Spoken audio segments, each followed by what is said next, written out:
এই জন্য মুসলমান ভাইরা আমার, আল্লাহ রাব্বুল আলামিন ডাক দিয়ে বলেন, ইন্নাল্লাযীনা আমানু ওয়া আমিলুস সালিহাতি কানাত লাহুম জান্নাতুল ফিরদাউসি নুজুলা খালিদিনা ফিহা লা ইয়াবগুনা আনহা হিওয়ালা।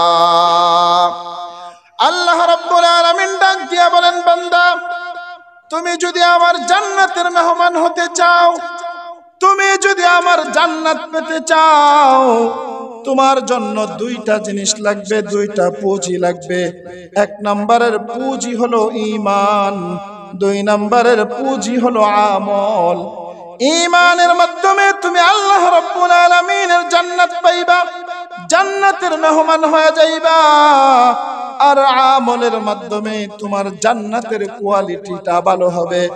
ও মুসলমান, আমি আপনি যদি আল্লাহর একটা জান্নাত পেয়ে যাই, আল্লাহ রাব্বুল আলামিন পরের আয়াতে ডাক দিয়া বলেন, যে জান্নাতের মধ্যে তুমি একবার ঢুকে যাইবা, একবার যদি কোনো মানুষ সেই জান্নাতে ঢুকে যায়, কিয়ামত পর্যন্ত চিরঞ্জীবী সে ওই জান্নাতে থাকতে থাকবে।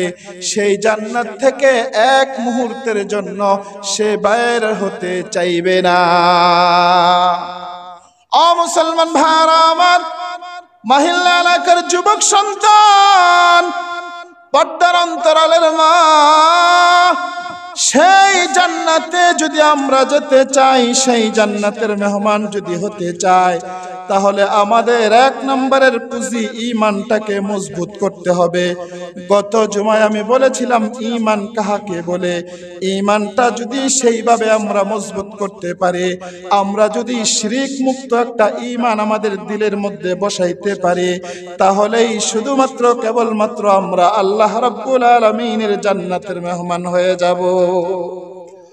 ও মুসলমান ভাইরা আমার, ঈমান এটা গ্রহণ করা অত্যন্ত সহজ, কিন্তু ঈমানের উপর অটল এবং অবিচল থাকা এটা মারাত্মক ধরনের কঠিন। ও মুসলমান, আমরা আজকে বাপ দাদার ওয়ারিস সূত্রে ঈমান পেয়েছি। বাবা ছিল মুসলমান, আমিও মুসলমান, দাদা ছিল মুসলমান, আমিও মুসলমান। আজকে যদি অন্য কোনো ধর্ম থেকে আমি ঈমান গ্রহণ করতাম, তাহলে বুঝতে পারতাম ঈমানটা টিকায় রাখা, ঈমানের উপর অটল এবং অবিচল থাকা কতটা বেশি কঠিন।